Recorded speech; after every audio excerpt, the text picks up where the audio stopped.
कि जो ये साध्वी है नहीं, इसने तो जो साधु है नहीं उन पर ये कलंक लगाया है। क्योंकि इस समाज के अंदर बहुत बढ़िया साधु भी हैं, जो तपस्वी भी हैं, गृहस्थी भी साधु हैं, कई जो गृहस्थी में भी तपस्वी वो भक्ति करते हैं, तो उनके ऊपर भी कलंक लगाया है। क्योंकि हर व्यक्ति साधु 30 दिन की तपस्या नहीं कर सकते, उसकी तपस्या बीच में ही भंग हो जाती है।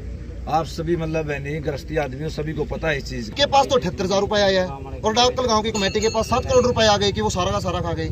इतनी बड़ी तपस्वी है, इतनी बड़ी साध्वी कि मेरे पास तो 78,000 रुपए आया है, तो डाकल गांव ने क्या 7 करोड़ की पर्ची काट दी? उनमें से 60,000 आपको दे के भी गई है, वो कह रही है। मैं आपसे एक छोटी ही बात पूछ रहा हूँ, जो इस तपस्या का मेन मोटिव था, जो इस तपस्या का मेन संत था कंचन नाथ जी, जो लोग दर्शन करने आए थे वो किसके आए थे? कंचन नाथ जी का। उनके पास तो 78,000 रुपए आए हैं और डाकल गांव की कमेटी के पास 7 करोड़ रुपए आ गए कि वो सारा का सारा खा गए।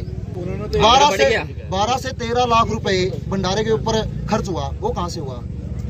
वो आप जैसे श्रद्धालुओं ने 10 की 20 की 50 की 1000 की जो पर्चियां कटवाई है ना, वो भंडारा कोई ऐसा तो है नहीं एक व्यक्ति विशेष ने भंडारा लगवाया था। ये तो भंडारा सिर्फ ढाकल गांव का नहीं था, ये भंडारा तो पूरे हरियाणा का था। क्योंकि आप जैसे साथियों की वजह से जो हमारा गाँव की तपस्या पूरे हरियाणा में फैली, दूर दूर से साधु संत आए, दूर दूर से श्रद्धालु आए, उनका क्या कसूर है? उन्होंने ये थोड़ी कहा था कि मेरे पैसे वहाँ पर राजनाथ को दो, मेरे पैसे। उन्होंने तो भंडारे में सवेरे से शाम तक और बाहर की तो पर्ची भी नहीं काटी। आपसे एक लास्ट क्वेश्चन ये है दिनेश जी, जो सवेरे से शाम तक नहीं काटी, सिर्फ जो गांव के लोग थे उनका ही पैसा आया था, जो बाहर का पैसा आया था वो डायरेक्ट उसके पास गया। अभी साध्वी ने बोले है शुरू में 2,000 आई, फिर 5,000 होगी, फिर 10,000 होगी। संख्या रुपया की बढ़ती गई तो इसलिए दिन भी बढ़ गए तो जायज बात है। और जो हमारे को बाद में पता चला, जिसको हमारे को नॉलेज नहीं थी, ये जो बहन बेटी है अपनी, वो 31 दिन की तपस्या नहीं कर सकती, उसकी तपस्या बीच में ही भंग हो जाती है। आप सभी मतलब बहनी गृहस्थी आदमियों सभी को पता है इस चीज का कि एक मतलब जेंट्स कर सकता है, लेकिन लेडीज 31 दिन की तपस्या नहीं कर सकती। वो भी उसने धोखा किया उस परमपिता परमात्मा के साथ। सर आपसे ये चीजें सब है, सब वीडियो में चल रहा है, सिर्फ आपसे भी लास्ट क्वेश्चन ये है कि आपने जिस साध्वी को इतना मान सम्मान दिया, पूरा गांव ने दिया, हम देख रहे थे, बहुत सी आपने जो आलोचनाओं का सामना किया उसको दरकिनार करके आपने साथ दिया। बाद में जो उनके द्वारा आपके गाँव पर है जो आरोप लगा दिया गया, कैसे देखते हैं? आज अपने आप को ठगा हुआ महसूस कर रहे हैं आप? नहीं जी, ऐसी तो कोई बात नहीं है। जिस दिन वो यहाँ से गई नहीं उस दिन भी हमारा गांव खुश था और आज भी हमारा गांव खुश है। ऐसी कोई प्रॉब्लम नहीं, हमें इस चीज़ की कोई दिक्कत नहीं है। अगर मतलब सही आदमी हमारे मैंने कोई खोट नहीं करके, अगर आप मेरे को कोई दोष लगाते हो तो मेरे को उस चीज़ का कोई फर्क पड़ने वाला नहीं है। हमारे को उस चीज़ का कोई फर्क पड़ने वाला नहीं है। और उसका जवाब मैं बार बार मीडिया के सामने दे रहा हूँ कि जो ये साध्वी है नहीं, इसने तो जो साधु है नहीं उन पर ये कलंक लगाया है।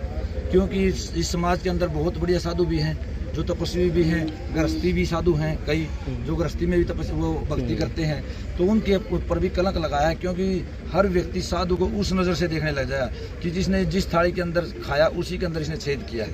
तो ऐसे साधुओं से बच के रहो। तो आपको सर मेरा जैसे कि मानना है आपकी भावनाओं को ठेस पहुंचाई गई है और जैसे कि आप कह रहे हैं गाँव को बदनामी दी गई है, बहुत सी चीजें। तो मैं फिर कह रहा हूँ कि आप कोर्ट में जाएंगे इस चीज को लेके, या फिर बात सुनो, हम कोई साधु के खिलाफ कोर्ट में नहीं जाएंगे।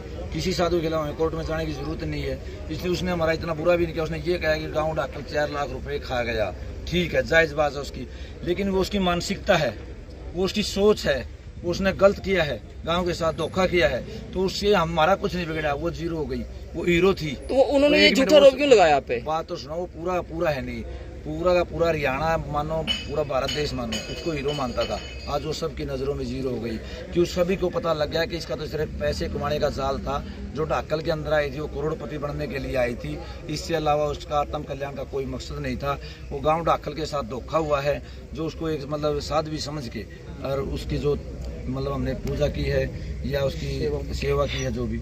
तो जनता को क्या कहना चाहेंगे ऐसे बाबा साधुओं के बारे में? तो साहब उनके द्वारा पे भी आरोप लगाए गांव के ऊपर है कि 60,000 रुपये हमने मांगे थे। उन्होंने बोला कि आप गवाह दो जब हम पैसे देंगे आपको। उन्होंने गांव के ऊपर देखो जी, ये पूछो कि किसने पैसे दिए, किसने गवाह मांगा। उसने जो ये पैसे लिख रहे थे यहाँ कमेटी वाले, उनसे पैसे लिए थे, कोई गवाह नहीं मांगा था, किसी को कुछ नहीं। मैंने उनको पैसे दिलवाए थे। जब वो पैसे उधारे कह के मांगे उसने कि मेरे को 60,000 रुपये दे दो, मैं कल ना वापस दे दूंगी, तो कल ना उसने आते सवेरे वापस दे दिए। उसमें कोई प्रॉब्लम नहीं। वो तो 60,000 मान लिया, मेरे से उधार ले लो, वो तो अलग बात है। और 21,000 रुपये नहीं जाते समय नहीं, हमने तीनों साधुओं को दक्षिणा दी है। लेकिन बात तो ये है नहीं जी सरपंच साहब, जब वो 60,000 जनता से क्या कहना चाहेंगे इन ऐसे साधु बाबाओं के बारे में? ये कहना चाहूँगा कि जो ये राजनाथ है, इसके बात ये है एक जी, मिनट भाई, एक जो मिनट। 60,000 रुपये महंगे जा रहे थे तो उस पर वो एक बार जनता को बता दीजिएगा। एक मिनट भाई, क्या कहना चाहेंगे जनता को जी? लास्ट में और गाँव वालों को क्या संदेश देना चाहेंगे इससे पाखंडी बाबों से बचने के लिए? और गांव वालों को तो मेरा यही संदेश है कि जो ये राजनाथ है, इससे बच के रहो, किसी भी गांव में इसकी एंट्री ना होने दो, क्योंकि ये सिर्फ पैसे के लालची है। और जो कंचननाथ है वो एक बचपना है, उसको इससे चंगुल से छुड़ाओ ताकि वो इसकी भी जिंदगी ना बर्बाद करे। और जो इसका गुरु है नहीं, आपने राजनाथ बोले हैं, इसके लिए आगे और भी राजनाथ आएंगे, इसके लिए आप क्या डिसीजन लेना चाहेंगे गांव की सरपंच और सरपंचों के माध्यम से?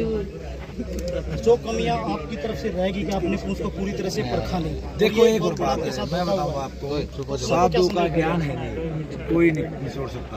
हम कैसे, अगर हम जिस चीज़ की PhD नहीं कर रही तो उसका परीक्षा कैसे ले सकते हैं? किसी साधु की आप परीक्षा ले सकते हो कोई भी, कि इसके अंदर कितना ज्ञान है क्या नहीं, ऐसा कुछ नहीं है। साधु संतों की सेवा करना हमारा फर्ज है और करनी भी चाहिए। कहते हैं कि जिस नगरी साधु नहीं, नदी नहीं गुंजार, तज हंसा देश राजम की मोटी मार।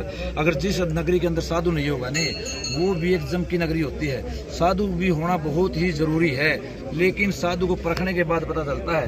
अगर वो साधु निकम्मा लगा है तो 10 दिन के बाद उसके लात मारो चले जाओगा। तो अब आपने परखा है तो आप क्या कहेंगे? अब हमने परखा तो उसको आगे से एंट्री नहीं करेंगे।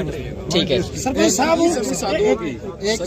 उनकी एंट्री 2020 में हुई थी। एक चेली को उन्होंने यहाँ तपस्या करी, 20 में क्या एंट्री हुई थी, वो यहाँ से ठीक ठाक चली गई थी। और ना ही मैं उस टाइम इस गांव का सरपंच था, ना ही मैं उसको जानता था।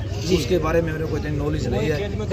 और उसने खेत के अंदर तपस्या की थी, वो पर्सनल तपस्या करी थी, जिसके अंदर केवल एक ही मालिक था, उसका दारा सरपंच हमारा भूतपूर्व सरपंच था, उसके खेत में तपस्या की थी, सारा खर्चा उसका था, उसमें गांव का कोई मैटर ही नहीं था। तो मैं गलत कह रहा हूँ, उनको पाखंडी से पूछना चाहता हूँ कि जब यहाँ पर तपस्या चल रही थी तो उन्होंने कहा कि मैं 4 लाख कर्ज में आ गई। इस बात का तो उनको उसी दिन पता चल गया होगा जिस दिन उन्होंने दक्षिणा दी होगी।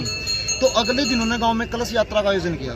जब उनको पता चल गया था कि गांव ने उनके साथ धोखा किया है, तो गांव की महिलाओं के साथ कलश यात्रा किस उपलक्ष्य में उन्होंने निकाली। दूसरी बात, चलो पैसे का मामले को साइड में रख देते हैं, उनके लिए क्या है कि तपस्या ही सर्वोपरि है जी। साधु के लिए तप करना बहुत बड़ा है। तो उन्होंने एक बात कही थी, अगर आपको याद हो, आपके मीडिया के सामने ही कुछ मीडिया के साथी थे मौके पर, कि जब ये तपस्या पूरी हो जाएगी तो जो दूने लगे हुए हैं इसकी राख को हम हरिद्वार लेकर जाएंगे। पूछना उनसे, ये हुई थी बात, आप पूछना उनसे, मीडिया में बाइट है उनकी। तो ये तो हर साधु लेके जाता है। तो आज तक तो वो यहीं पर है। जब मक्खी मच्छरों का भी बताया था वो सब खत्म हो जाएंगे। मक्खी मच्छरों का तो पता नहीं, लेकिन हाँ उन साधु संतों शायद मक्खी मच्छर को बांधे, लेकिन उस पाखंडी औरत ने पूरे गांव की आंखों को बांधने का काम कर दिया। ऐसा डायलॉग हुआ था कि मक्खी मच्छर खत्म हो जाएंगे। आप उनसे एक बात पूछना कि पूछ कर, और आप मीडिया के साथी में मैसेज दे देना, क्योंकि हमारे लिए, मैंने आपको स्टार्टिंग में एक बात कही थी कि ढाकल नगरी जो धर्म का स्थान है, कि क्या वो इस, क्योंकि हवन की सामग्री